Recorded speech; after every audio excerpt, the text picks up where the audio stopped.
Damien Whitaker never imagined that 3 words muttered in contempt would destroy him 6 weeks later. On a Wednesday morning in May, standing in his minimalist white office on the 21st floor of a glass tower in Auckland CBD, he looked at a young woman covered in fabric scraps and thought she was beneath him.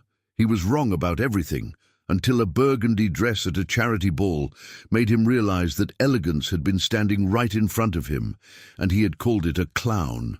Support the channel by leaving your like and comment, and let's get to our story.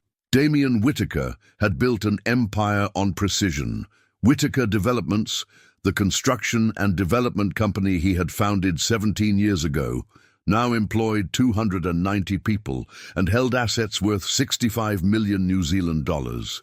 Every building that bore his company's name rose according to exact specifications, every deadline met, every detail controlled. His office reflected that philosophy. White walls, glass desks, steel chairs, nothing unnecessary, not a single photograph, not a plant, not a trace of warmth. It was perfect. It was empty. And Damien had convinced himself that perfection was enough. He arrived at 7:45 every morning before anyone else and left after dark. His assistant, Marcus Chen, 32, punctual and efficient, knew better than to engage in personal conversation. Their exchanges were transactional. Project updates, client meetings, financial reports. Damien preferred it that way. Since his divorce 5 years ago, he had eliminated anything that resembled emotional vulnerability from his life. His ex-wife, Sophie, had left him with a clear message that still echoed in quiet moments. "You care more about your buildings than about people." He had not argued. He had signed the papers and returned to work the next day. On that particular Wednesday morning, Damien was reviewing architectural plans for a residential complex in Parnell when Marcus knocked and entered without waiting for permission, as protocol allowed. Behind him came a young woman carrying a large white box with both hands, walking carefully to avoid tripping. Damien looked up, irritated by the interruption. The woman wore a beige work apron covered in colorful fabric scraps, threads hanging loose from the pockets. Her dark hair was twisted into a messy bun, held together by what looked like a tailor's pencil. Chalk dust marked her fingers, and a measuring tape hung around her neck like a scarf. She looked, Damien thought with immediate disdain, completely out of place. Marcus gestured toward the meeting table. "The uniform delivery from Irene's atelier," he said flatly. The woman set the box down gently, opened it with practiced efficiency, and began laying out the reception uniforms they had commissioned, navy blazers with embroidered company logos. Her movements were quick but controlled, professional despite her disheveled appearance. Damien watched from his desk, arms crossed, saying nothing. He did not need to say anything. His expression communicated everything. She finished the presentation in under 3 minutes, pulled out a delivery form, and placed it on the table with a pen.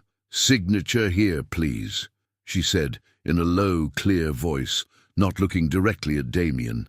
Marcus signed. She gathered the empty box, folded it flat under her arm, and turned toward the door. That was when Damien leaned slightly toward Marcus and muttered, just loud enough to be heard, "Who let this clown in here?" The woman stopped. For a fraction of a second, her shoulders tensed. Then she continued walking, pulled the door open, and left without looking back. Marcus glanced at Damien, who had already returned his attention to the architectural plans as if nothing had happened. The elevator doors closed. Maya Rangi stood alone in the descending metal box, staring at her reflection in the polished steel. Her jaw trembled, her throat tightened, but she did not cry. She had learned, years ago, not to waste tears on people who did not deserve them. Maya Rangi worked at Irene's atelier in Mount Eden, a small shop tucked between a bakery and a vintage bookstore on a street that still felt like a neighborhood rather than a commercial strip. She had been there for 6 years, earning $4,200 a month, sewing custom pieces, altering wedding dresses, repairing torn hems. The owner, Irene McAllister, 73, with arthritic hands and a sharp eye, had hired Maya straight out of fashion school when no one else would. Maya owed her everything: The job was stable, predictable, safe, but it was not enough. Every night after her shift ended at 6, Maya took the bus back to Glen Innes, to the small 40-square-meter apartment she shared with her father, Hemi Rangi. Hemi was 70 years old, a former dock worker who had spent 40 years loading cargo ships at the port of Auckland until Parkinson's disease forced him into early retirement. Now his hands shook when he tried to hold a cup of tea, and his legs betrayed him on bad days. Maya was his only child, his only caregiver, his only certainty in a world that had become unpredictable and frightening. She cooked dinner every night, simple meals that stretched the grocery budget, chicken stir-fry with frozen vegetables, pasta with tomato sauce, scrambled eggs on toast. After dinner, after her father had fallen asleep in the worn armchair in front of the television, Maya went to her room. A sewing machine sat on a desk by the window, fabric piled in neat stacks on shelves she had built herself from recycled wood. This was where she worked on her own designs, pieces she created in stolen hours between midnight and 3 in the morning, running on caffeine and stubbornness. Her creations were unconventional. She used fabric scavenged from op shops, charity stores, estate sales. Old curtains became structured bodices, vintage tablecloths transformed into skirts with dramatic volume. She worked with what she could afford, which was almost nothing, and turned limitation into style. 3 months ago, Hannah Clark, a fashion journalist from the New Zealand Herald, had written a small profile about her after stumbling across one of Maya's pieces at a pop-up market in Ponsonby. The article was buried in the back pages of the cultural section, but it had been seen by the right person. Dr. Louise Fortune, 68, president of the Renaissance Trust, one of Auckland's largest social housing organizations, had read the article over breakfast and made a decision. 2 weeks later, she walked into Irene's atelier and asked to speak with Maya Rangi. Louise was a woman who moved through the world with quiet authority, silver hair cut sharp at her shoulders, tailored blazer, no jewelry except a wedding band. She sat across from Maya at the small workbench in the back of the shop and made an unusual request. The Renaissance Trust held an annual charity ball, the kind of event where Auckland's wealthiest gathered in formal wear to write checks and feel good about themselves. Louise wanted Maya to create the opening gown, the dress that would be auctioned off to raise funds for housing initiatives. In exchange, she insisted that Maya attend the ball as a guest.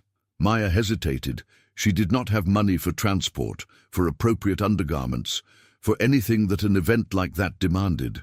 But Louise was prepared. She would provide everything, including fabric from the Trust's textile archive, and Maya would also create a dress for herself. Maya said yes, not because she wanted to attend a ball surrounded by people like Damien Whitaker, but because the exposure could change everything. A successful appearance at the Renaissance Ball could mean commissions, recognition, a way out of the cycle of paycheck to paycheck survival.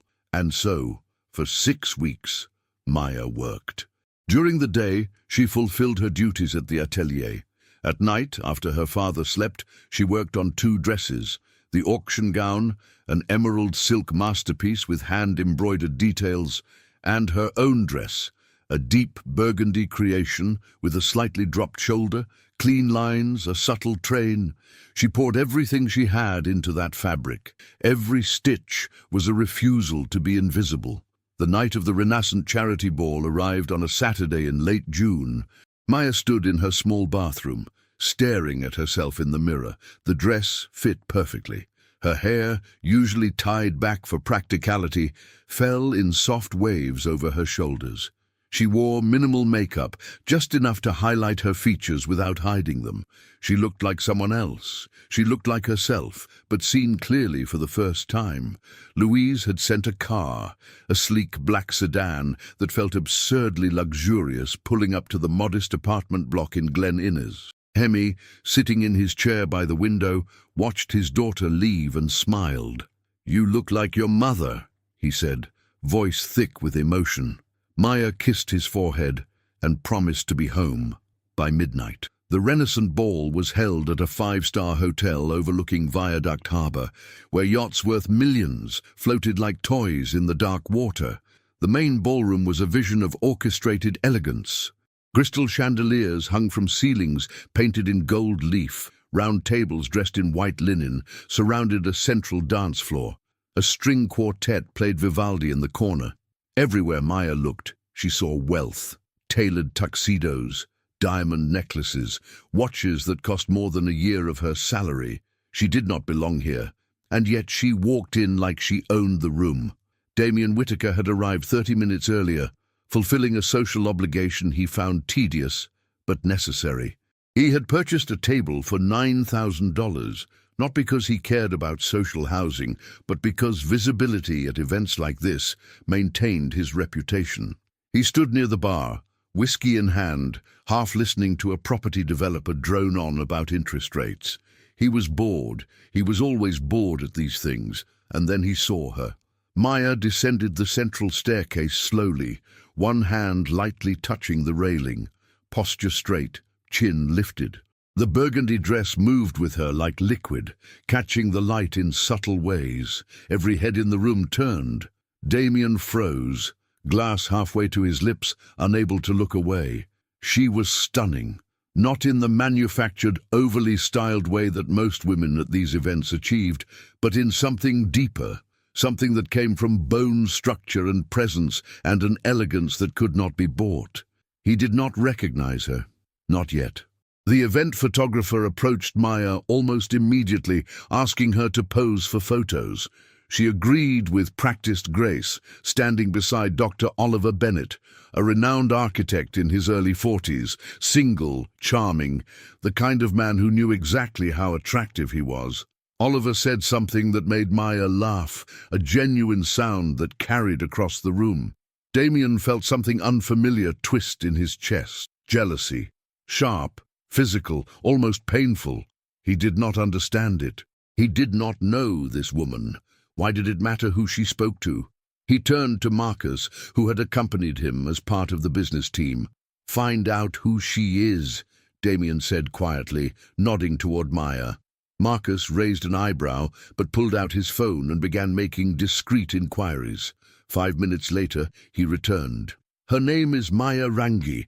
She designed the auction gown for tonight, works at Irene's atelier in Mount Eden."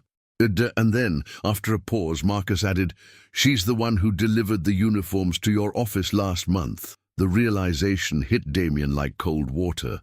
The clown, the woman he had dismissed in 3 seconds, the one he had humiliated without a second thought. She was standing 30 feet away, radiant, untouchable, surrounded by admirers. He had been wrong, catastrophically, unforgivably wrong. Damien tried to move toward her during the cocktail hour, but Maya was constantly surrounded.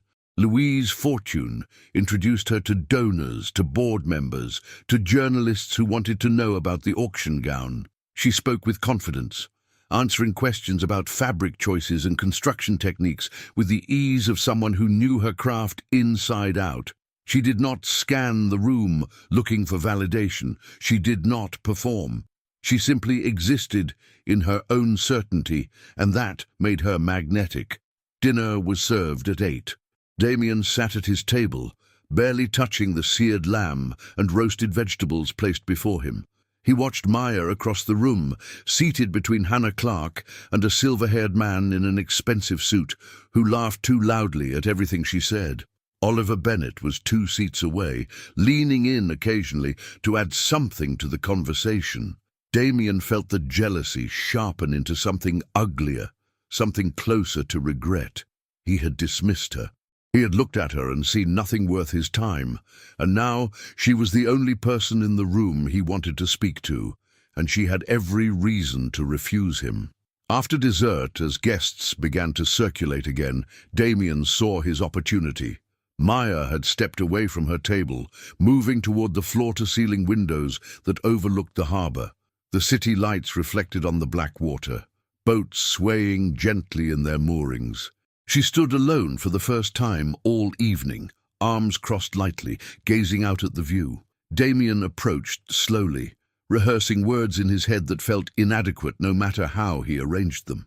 "We didn't formally meet," he said, stopping a respectful distance behind her. "I'm Damien Whitaker." His voice came out smoother than he felt, practiced, professional. Maya turned her head slightly, not fully facing him, and for 3 long seconds she simply looked at him. Her expression was calm, unreadable, a stillness that made him more nervous than anger would have. When she finally spoke, her voice was low, measured, carrying no trace of emotion. "I know who you are. You called me a clown last week." The words landed like a slap. Damien opened his mouth to respond, but nothing came out. He had been prepared for many things, but not for the quiet, factual delivery of his own cruelty reflected back at him. Oliver Bennett, who had been approaching with 2 champagne flutes, stopped mid-stride and raised an eyebrow, interest flickering across his face.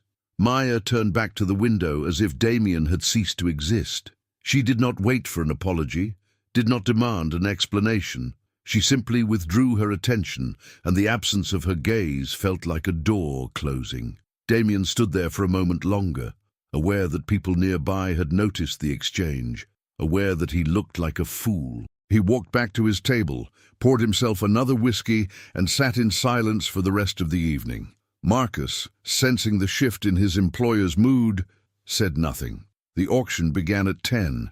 Maya's emerald gown sold for $12,000 to a tech entrepreneur who probably would never wear it. Louise Fortune thanked Maya publicly, praising her talent and generosity. Applause filled the room. Damien clapped mechanically, watching her smile and nod, composed and gracious. She left before 11, slipping out quietly while others lingered for after-dinner drinks. He did not try to follow. That night, Damien sat in his penthouse apartment in the Viaduct, staring at the same harbor view Maya had been looking at hours earlier. The space around him was immaculate, expensive, soulless. Leather furniture, abstract art on the walls, a kitchen he never cooked in. He poured another whiskey and replayed the evening in his head, her face when she turned to him.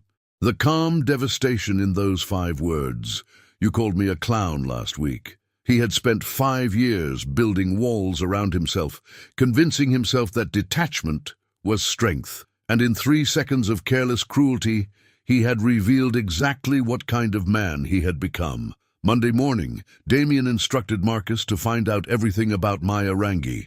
By noon, he had a file. Born and raised in Auckland, father a retired dock worker, graduated from fashion school 6 years ago, employed at Irene's atelier.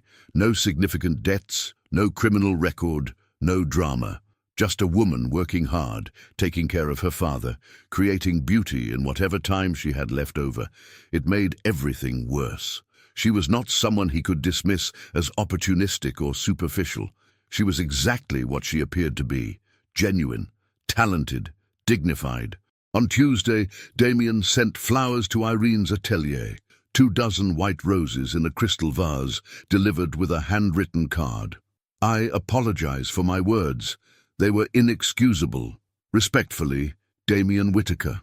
He imagined her receiving them, perhaps softening, perhaps willing to hear him out. He checked his phone every 20 minutes, waiting for a message that never came. Wednesday afternoon, the flowers came back. A courier arrived at Whitaker Developments with the same crystal vase, the same white roses, slightly wilted now. Attached was a yellow post-it note with handwriting that was neat and deliberate. "Flowers don't erase words. If you want to apologize, come in person and bring a work request. My atelier takes corporate uniform partnerships at a fair price." Damien read it 3 times. Marcus, standing nearby, tried not to smile.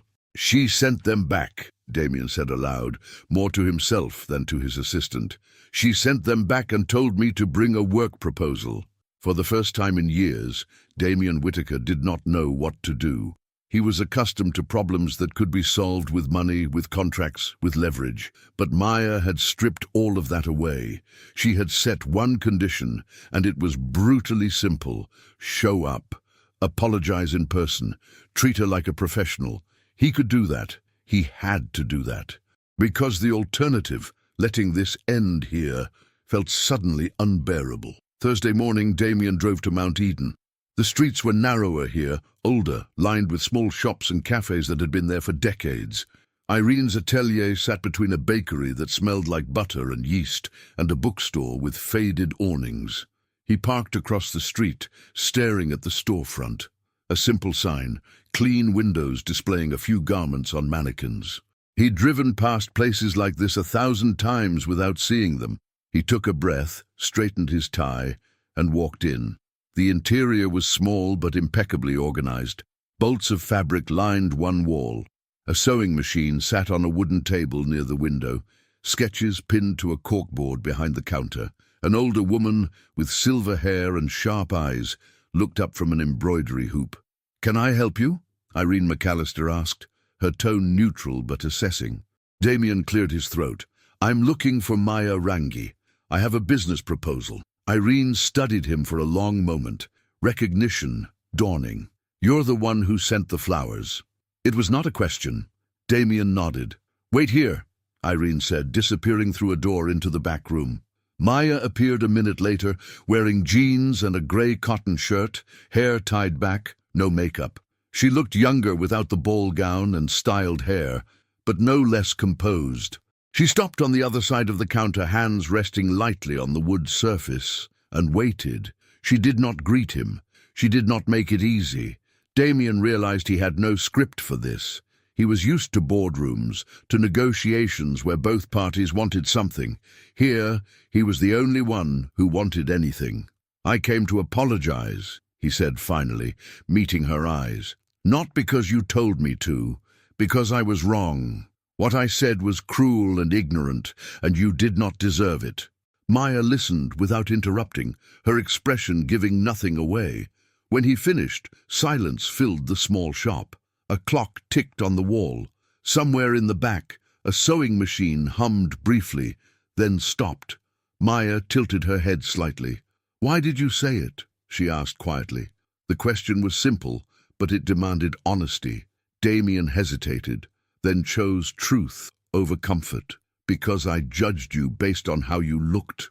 Because I'm used to evaluating people by their appearance and deciding if they're worth my time. And I decided you weren't. I was wrong." Another silence. Maya's fingers drummed once on the counter, a small movement that betrayed the first sign of tension.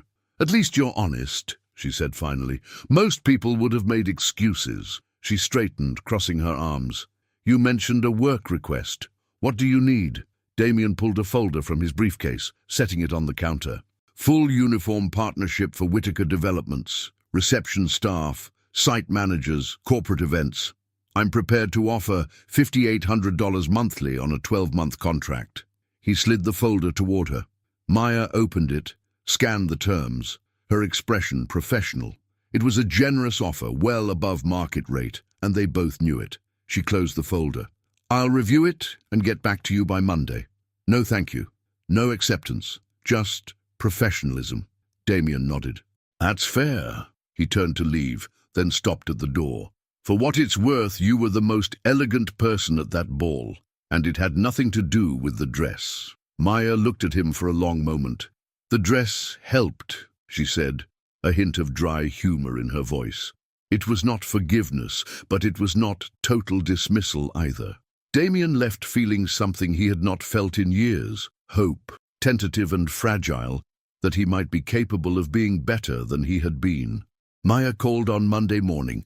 She accepted the contract with one modification. The partnership would begin with a 3-month trial period, after which both parties could renegotiate or terminate without penalty. Damien agreed immediately. Marcus handled the paperwork, but Damien insisted on attending the first design consultation himself. It was unnecessary. It was transparent. Maya said nothing about it, simply scheduled him for Thursday afternoon at the atelier. When he arrived, she had fabric samples laid out on the workbench, sketches pinned to the wall showing proposed uniform designs. She walked him through options with the efficiency of someone who had done this many times before: navy or charcoal for the base color, wool blend or cotton, depending on the season, embroidery or screen printing for the company logo. Damien found himself watching her hands as she spoke, the way she touched the fabrics with familiarity, folding edges to show drape and weight. She wore no jewelry, except a simple watch. Her nails were short, practical, unpolished. Everything about her was deliberate and unadorned. "Which do you prefer?" she asked, holding up 2 fabric samples. Damien realized he had not been paying attention to the actual question. "Whichever you think is best," he said. Maya lowered the samples, giving him a look that was almost amused. "You're paying for this service. You should have an opinion." He smiled slightly. "Caught. The charcoal, wool blend. It looks more substantial." She nodded. "Good choice. It'll last longer and hold its shape better in the Auckland humidity." She made notes in a sketchbook, her handwriting small and precise. The consultation took 40 minutes. Professional, straightforward, no personal conversation. But when Damien stood to leave, he found himself reluctant to go. "How long have you been doing this?" he asked, gesturing to the atelier. Maya looked up from her notes. "Sewing? Since I was 12. Professionally? 6 years." She paused, then added, "My mother was a seamstress. She taught me before she died." There was no self-pity in her voice, just fact. Damien nodded slowly. "I'm sorry." Maya shrugged one shoulder. "It was a long time ago, but I think about her every time I thread a needle." He wanted to ask more, to keep the conversation going, but Irene emerged from the back room with a customer order, and the moment passed.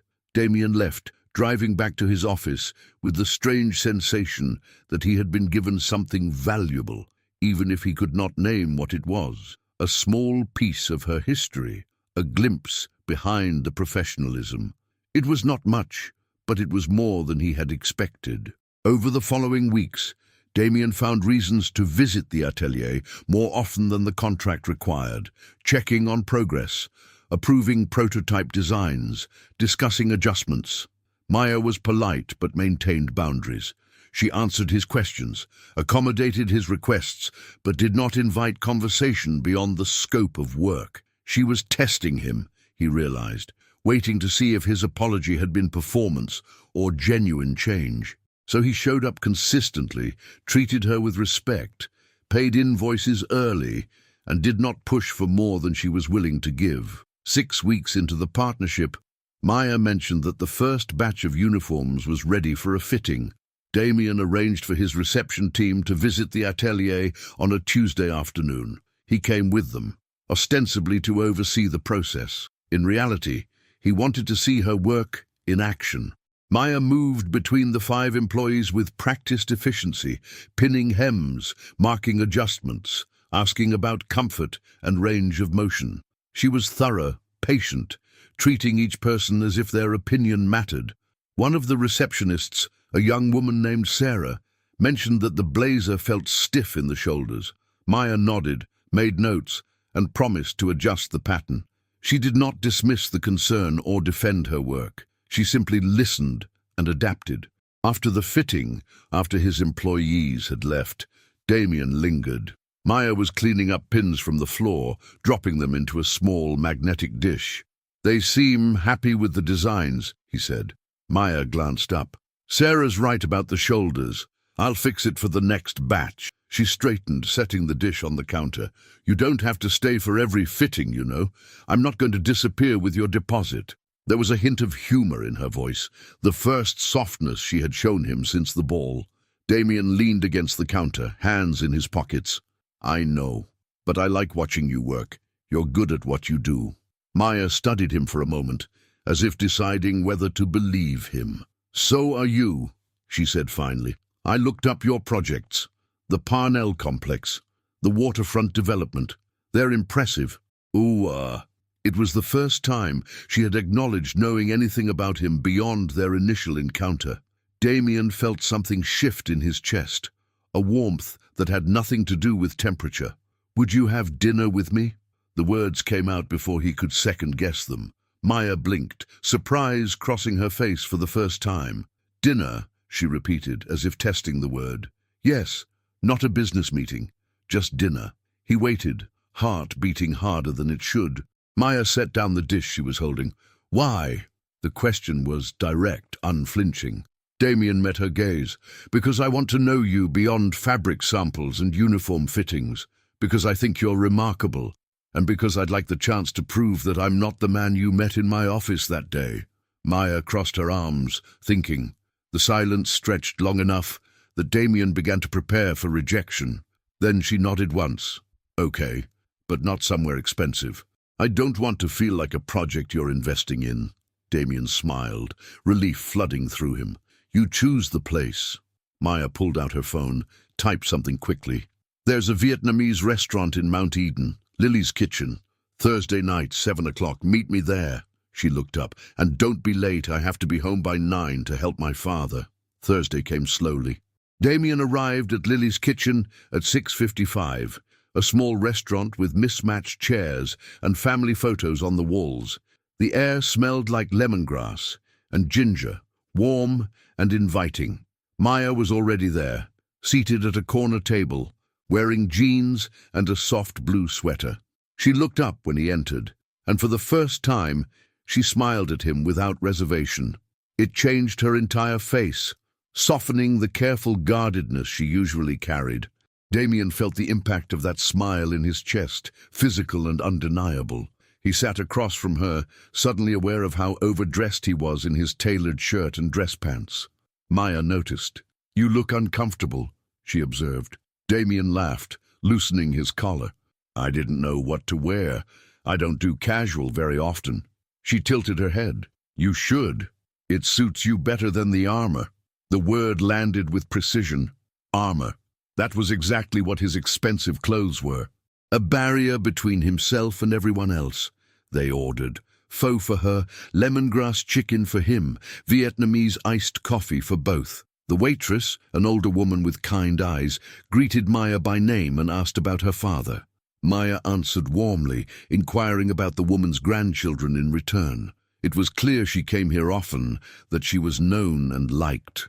When the food arrived, steam rising from the bowls, Damien watched Maya add herbs and lime to her pho, with the focus of someone who took even small rituals seriously. Tell me something about yourself that's not in a business file, Maya said, stirring her soup. Damien hesitated. He was not accustomed to personal questions, not accustomed to being seen as anything other than the CEO, the developer, the man with money. I used to build things with my hands, he said slowly. Before the company got big, I worked construction sites myself, framing, roofing, concrete work. I liked the physical exhaustion at the end of the day, knowing I had built something real. He paused. I haven't done that in 10 years. Maya looked at him with genuine interest. Why did you stop? Damien took a sip of coffee, the sweetness and bitterness balancing perfectly. Because at some point, I convinced myself that managing was more important than making. That success meant distance from the work itself. He met her eyes. I think I was wrong about that too. Maya set down her spoon. You can go back, you know. Not to construction, but to the part that made you feel alive. It's not gone. You just buried it under spreadsheets and board meetings. They talked for 2 hours about her mother, who had died of cancer when Maya was 16, about his divorce, which he admitted had been his fault, his inability to be present for another person, about her father's Parkinson's, the slow erosion of independence, the way she had rearranged her entire life to care for him, about his loneliness, which he had never named aloud before. The restaurant emptied around them, other diners leaving, the staff beginning to clean. Maya glanced at her watch. I need to go. Damien signaled for the check, but Maya reached for it first. We split it, she said firmly. This isn't a business dinner. He did not argue. Outside, the street was quiet, lit by warm yellow streetlights. Maya's bus stop was a block away. Damien walked with her, hands in his pockets, aware of the small distance between them. At the stop, she turned to face him. Thank you for dinner, she said, for being honest. Damien nodded. Thank you for giving me a chance I didn't deserve. Maya smiled again, that same unguarded expression that made him feel like he had won something precious. You're earning it, she said. The bus pulled up, brakes hissing. She climbed aboard, waved once through the window, and was gone. Damien stood on the sidewalk long after the bus disappeared, feeling something he had not felt in years. Not just attraction, though that was there, but hope. The belief that maybe, with enough consistency, enough honesty, enough willingness to be wrong and learn better, he could become someone worthy of her time. Someone who saw people clearly instead of dismissing them. Someone capable of connection instead of just transaction. He walked back to his car slowly, the smell of lemongrass still clinging to his clothes, and for the first time in a decade, Damien Whitaker felt present in his own life. The dinners became a pattern. Every Thursday, 7 o'clock, different restaurants that Maya chose, small places with character, family-run establishments where the food mattered more than the decor. A Korean barbecue in Northcote, where they cooked their own meat over table grills. A Turkish cafe in Sandringham, where the owner's mother made baklava every morning. A Thai place in Grey Lynn, where everything was too spicy, and they both laughed through tears, drinking mango lassies to cool the burn. Damien learned to dress down, to leave the expensive watch at home, to stop performing wealth as identity. Between dinners, he found excuses to stop by the atelier, bringing coffee from the bakery next door, always getting Maya's order right, flat white with 1 sugar. Asking her opinion on color schemes for a new project, even though he had an entire design team. Listening to her talk about fabric suppliers and pattern drafting with the attentiveness he usually reserved for financial reports. Irene watched these visits with knowing amusement, occasionally catching Damien's eye with a raised eyebrow that communicated everything without words. He was not fooling anyone. He did not care. Maya remained cautious, keeping boundaries even as they softened. She did not invite him to her home, did not introduce him to her father, did not let the relationship accelerate beyond what she could control. Damien understood why. He had given her every reason to protect herself, so he matched her pace, patient in a way he had never been patient before. And slowly, gradually, she began to let him closer. 3 months into their arrangement, on a rainy Saturday in September, Maya called him. Her voice was strained, barely controlled. "I need help." 3 words that cost her everything to say. Damien was in his apartment reviewing contracts, but he stood immediately. "What happened?" Maya's breath shook on the other end of the line. "My father fell. I can't get him up.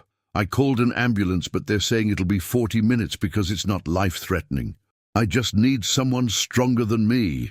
She sounded on the edge of breaking. "Can you come?" Damien was already grabbing his keys. "I'm on my way. Send me your address."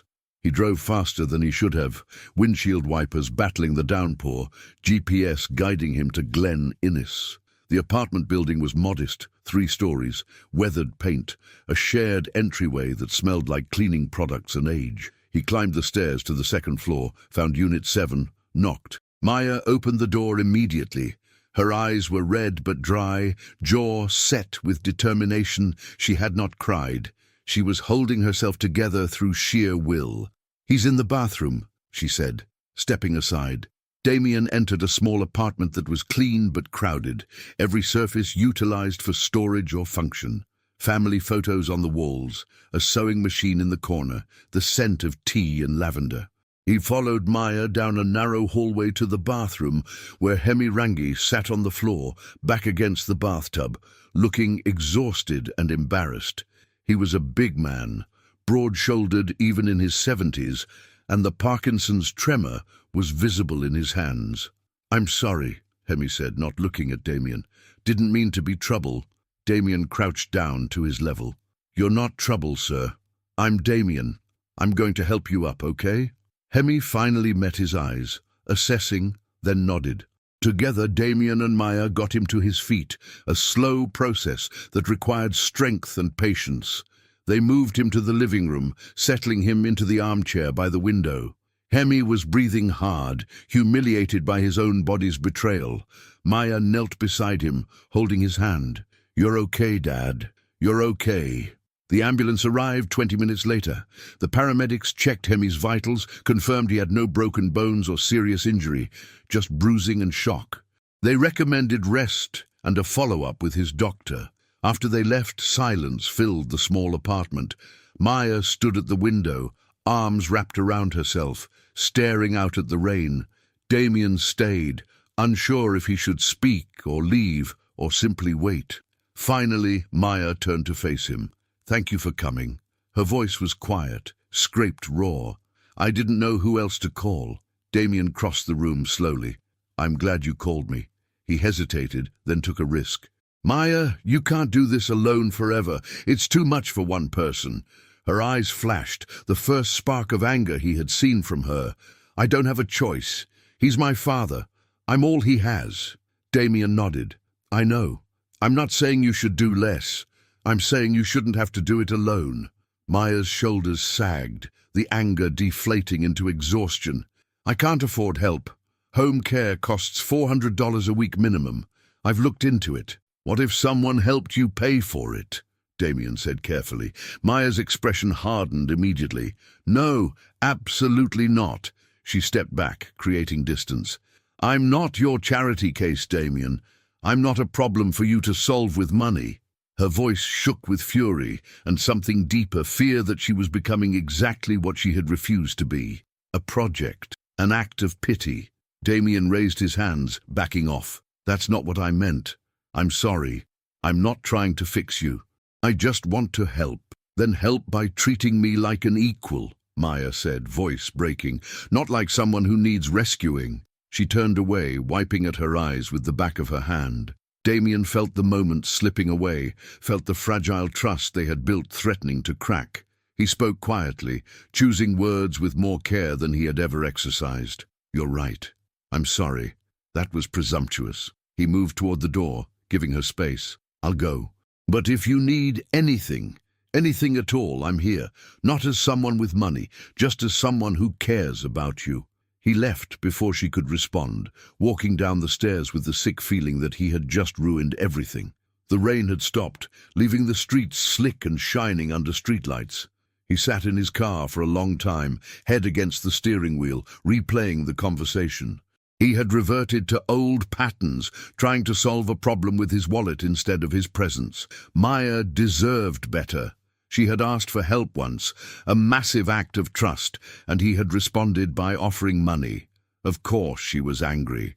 Sunday passed in silence. Damien did not call, did not text, giving her space to be angry. Monday morning he went to his office but could not focus. Marcus noticed, said nothing. Brought him coffee, he did not drink. At 2 in the afternoon, Damien's phone buzzed. A text from Maya. "Can you come by the atelier after 5? His heart lurched. He replied immediately, "Yes." Nothing more. At 5:15, he walked into the shop. Irene was gone for the day. Maya sat at the workbench, sewing by hand, small, precise stitches on what looked like a child's dress. She looked up when he entered, set down the fabric. "I'm sorry I snapped at you," she said. No preamble, no deflection. "You were trying to help." "I know that." Damien shook his head. "You had every right to be angry. I was being exactly what you said, someone trying to fix things with money instead of being present." He sat on the chair across from her. "I don't know how to do this, Maya. I don't know how to care about someone without trying to solve everything, but I want to learn." Maya studied him for a long moment. "My whole life, people have looked at me and my father and seen problems, poor people who need saving. And I've worked so hard to be more than that, to be skilled, capable, independent. When you offered money, even though I know you meant well, it felt like you were reducing me to my circumstances again." She folded her hands in her lap. "I need you to see me as whole, not broken, not needing rescue, just a person who sometimes needs support, the way everyone does." "I do see you that way," Damien said quietly.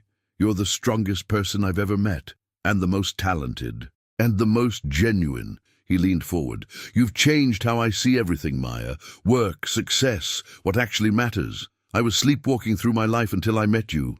You woke me up, and I'm terrified I'm going to lose that because I don't know how to be what you need." Maya's expression softened. "I don't need you to be anything except honest, present, willing to mess up and admit it." She reached across the table, taking his hand. It was the first time she had initiated physical contact. Her fingers were calloused from needlework, strong and warm. "I care about you, Damien, more than I planned to, and that scares me, because I have so much I'm responsible for, and I can't afford to make mistakes." "Then we'll be careful," Damien said, holding her hand like it was something precious. "We'll go slow, and I promise I'll keep showing up, not with solutions or money, but just with myself, however you need me." Maya nodded, tears finally spilling over, not from sadness but from relief, from the exhaustion of carrying everything alone for so long. Damien stood, moved around the table, and wrapped his arms around her. She leaned into him, letting herself be held, and for several minutes they stayed that way, breathing together in the quiet atelier while the city moved on outside. Over the following weeks, something shifted. Maya introduced Damien to her father properly, inviting him to dinner at the apartment. Damien brought groceries, not expensive specialty items, but practical things, rice and vegetables and tea. He sat at the small kitchen table and listened to Hemi tell stories about the docks, about Maya's mother, about raising a daughter alone after cancer stole his wife. Damien asked questions, laughed at the right moments, treated Hemi with the respect of an equal. When he left that night, Hemi squeezed Maya's hand. "That one sees you clearly," he said. "Don't let him go." 4 months after the charity ball, Damien invited Maya to dinner. Not at a small family restaurant, but somewhere she chose. "Pick anywhere," he said. "Anywhere in Auckland, wherever you want to go." Maya thought for a moment, then smiled. "There's a place I've always wanted to try, the Grove, but it's expensive." Damien smiled back. "Then let's go." It was the first time Maya allowed him to spend money on her without resistance, a sign of trust, hard won. They went on a Friday night, dressed in their best. Maya wore a dress she had made, deep green silk with simple lines. Damien wore a suit but left the tie off, learning her lessons about armor. The Grove was elegant without being pretentious. Candles on tables, soft jazz playing, food that was art on the plate. They ordered tasting menus, small courses that arrived one after another, each more beautiful than the last. Seared scallops with cauliflower puree, duck breast with cherry reduction, chocolate fondant that melted on the tongue. They talked about everything and nothing, about her dream of opening her own atelier one day, about his realization that he wanted to work with his hands again, maybe teach construction skills to young people, about how strange and wonderful it was that a moment of cruelty had led to this, to two people learning to see each other truly. After dinner, they walked along the viaduct, the same harbour view from the charity ball now shared between them. Damien stopped, turning to face her. "I need to tell you something." Maya's expression became cautious, waiting. "I'm falling in love with you," Damien said simply. "I know it's only been a few months. I know I have no right to feel this strongly. But I do, and I needed you to know." Maya's eyes filled with tears for the second time since he had known her. "I'm falling in love with you too," she whispered, "and it terrifies me." "Why?" Damien asked gently. Maya looked out at the water. "Because I have so much to lose. My father, my independence, my sense of self. If I let you all the way in and it doesn't work, I don't know if I'll survive it."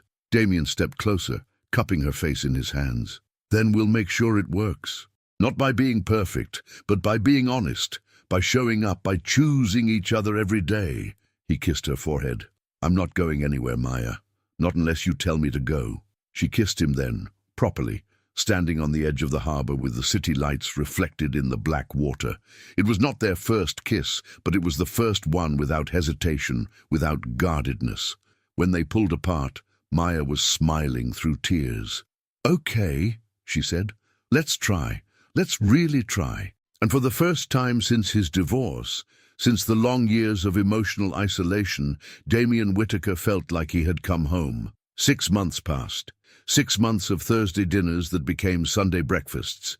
6 months of Damien learning to hold space instead of fixing problems. 6 months of Maya learning to accept support without feeling diminished. They moved carefully, building something solid rather than rushing toward an uncertain future. Damien met Maya's small circle of friends, seamstresses and designers, who tested him with pointed questions and skeptical glances until he proved himself through consistency. Maya attended one of Damien's corporate events, standing beside him with quiet confidence, while colleagues who remembered the uniform delivery raised eyebrows and said nothing. The uniform partnership expanded. Maya hired 2 additional seamstresses, rented a larger workspace, began taking contracts from other companies. She did not need Damien's money to grow. She had always possessed the talent and work ethic. What she had needed was visibility, opportunity, the chance to prove what she was capable of. The charity ball had given her that. Everything else she built herself. But sustainability required more than talent. It required infrastructure, reliable income, the ability to plan beyond next month's rent.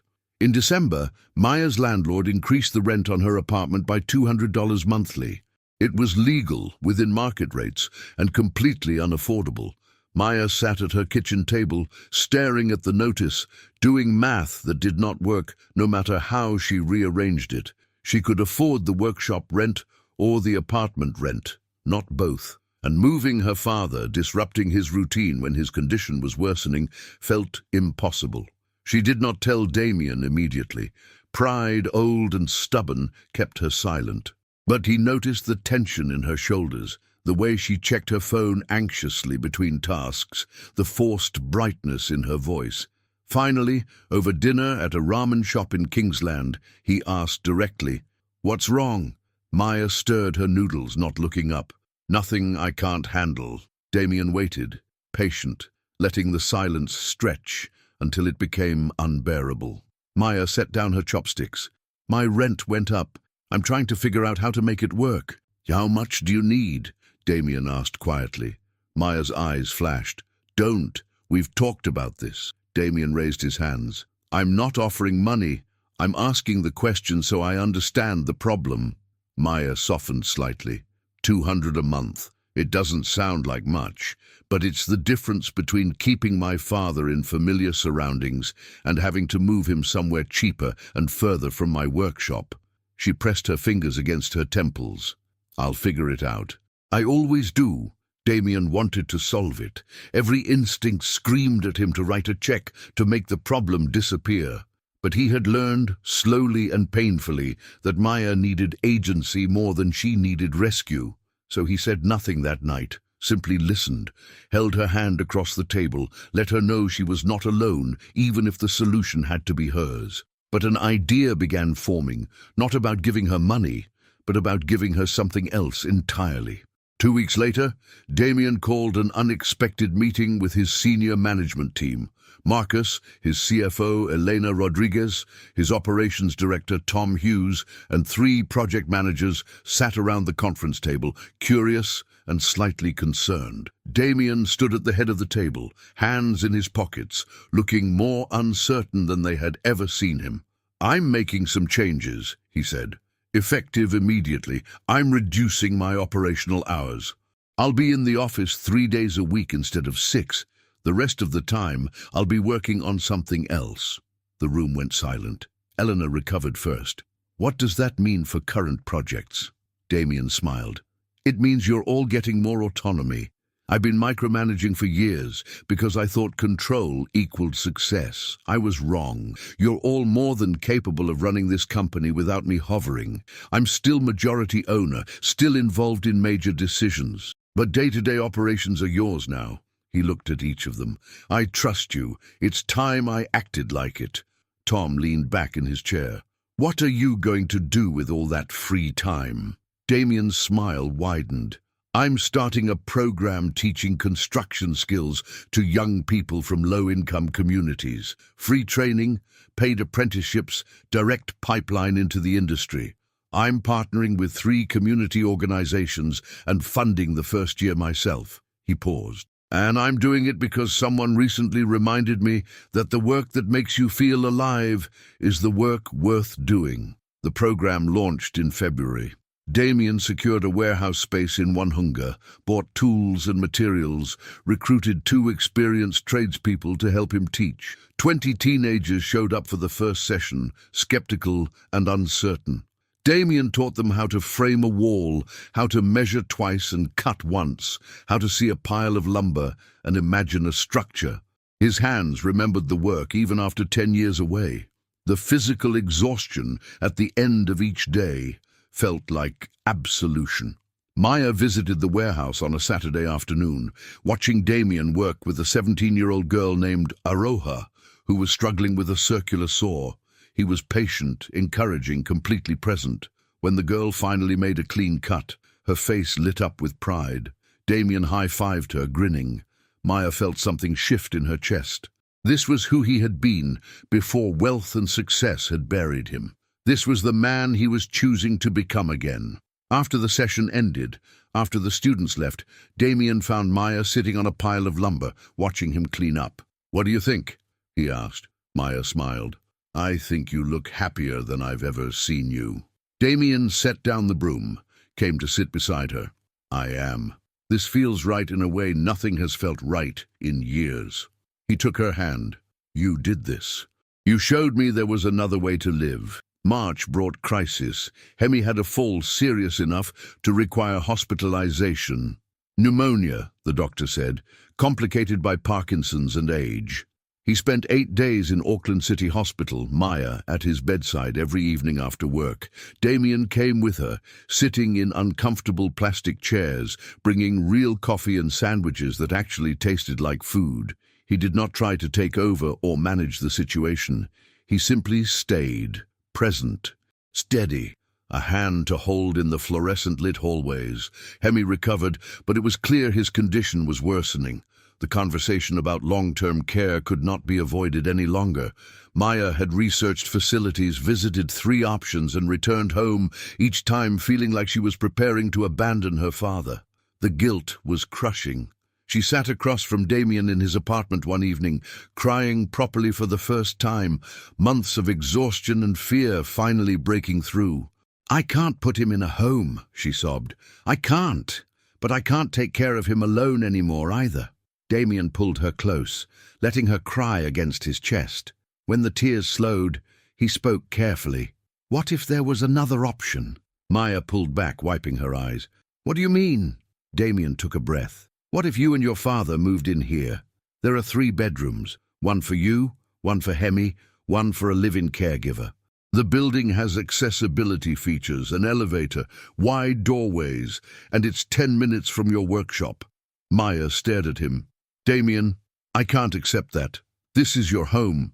Damien shook his head. "It's a space I sleep in. It's never been a home. But it could be.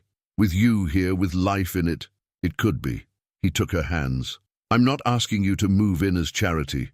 I'm asking because I love you, because I want to build a life with you, because your father is part of that life, and he deserves care that doesn't break you to provide." "What about the caregiver cost?" Maya asked. Practical, even in emotional overwhelm. Damien had anticipated this. "The workshop partnership pays you well enough to cover part-time care. I'll cover the difference, not as a gift, but as investment in our shared life. We split groceries, utilities, everything else equally. You maintain your independence and your father gets the support he needs." He squeezed her hands. "Let me do this, not because you can't manage alone, but because you shouldn't have to." Maya was quiet for a long time, turning the offer over in her mind, examining it for pitfalls and power imbalances. Finally, she met his eyes. "If we do this, we do it as partners, equal decisions about the space, about care for my father, about everything." Damien nodded. "Equal partners, I promise." Maya took a shaky breath. "Then yes, let's try." They moved in June, on a clear winter day when sunlight poured through the floor-to-ceiling windows overlooking the harbour. Hemi's new room faced east, morning light warming the space where his chair sat. Maya's room had space for a small sewing table, though she spent most nights in Damien's room, their lives intertwining naturally. The live-in caregiver, a kind woman named Patricia, who had 20 years of experience with Parkinson's patients, moved into the third bedroom, and brought immediate relief. Maya could work late without guilt, knowing her father was safe. She could sleep through the night without listening for falls. The apartment transformed. Fabric samples appeared on the dining table. Hemi's photographs joined Damien's minimalist art on the walls. The kitchen, previously unused, filled with the smell of cooking. It was messy, imperfect, alive, exactly what it should have been all along. 9 months after the charity ball, on a Saturday morning in late August, Damien woke to find Maya already awake, sitting by the window with tea, sketching in her design book. Spring was arriving early, the harbour outside reflecting pale blue sky. He joined her, carrying his own coffee, settling onto the floor beside her chair. "What are you working on?" he asked. Maya showed him a sketch, a wedding dress with clean lines and unexpected details. "Commission for a client. She wants simple but memorable." Damien studied the sketch. "You're brilliant at this." Maya smiled, leaning down to kiss the top of his head. "I learned from the best. My mother always said that elegance is about knowing what to leave out, not what to add." She set down the sketchbook. "I've been thinking about opening my own full atelier. Not renting space, but owning it, building something permanent." There was hesitation in her voice, testing whether the dream was allowed. "You should," Damien said immediately. "You're ready. You've been ready." He looked up at her. "What's stopping you?" Maya shrugged. "Fear, mostly. Wondering if I'm deluding myself." Damien stood, pulling her to her feet. "You're the most talented designer I've ever met, and I've worked with dozens of architects and creatives. You see things other people miss. You turn constraints into art. You deserve to own your vision completely." Maya's eyes filled with tears, the good kind, the kind that came from being seen and believed in. "How did I get so lucky?" she whispered. Damien laughed softly. "Lucky? I called you a clown. You had every reason to never speak to me again." Maya touched his face. "But you proved you could change. You showed up consistently without expecting anything in return. You became someone worth knowing." She kissed him. "That's not luck. That's choice." Later that day, they took Hemi to the Auckland domain, to the winter gardens, where greenhouses held tropical plants in warm humidity. Hemi moved slowly with his walker, Patricia beside him, but his eyes were bright with interest. They walked through paths lined with ferns and orchids, breathing air that smelled like earth and growth. At a bench overlooking the fernery, they stopped to rest. Hemi looked at his daughter and the man who loved her and smiled. "Your mother would have liked him," he said to Maya. "She always said elegance starts from the inside." Damien sat beside Maya on that bench, watching her father feed ducks at a nearby pond, and realized something fundamental. This ordinary Saturday, this simple outing to public gardens, this was what he had been missing his entire adult life. Not grand gestures or expensive displays, just presence. Just being fully alive in small moments with people who mattered.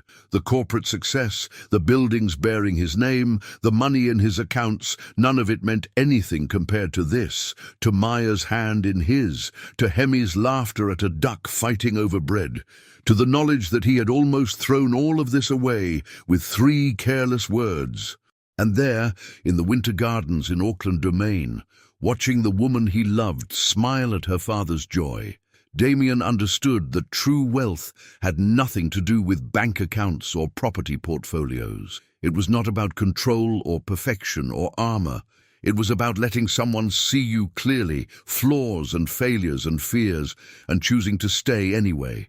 It was about transformation, earned slowly through consistent action and uncomfortable honesty.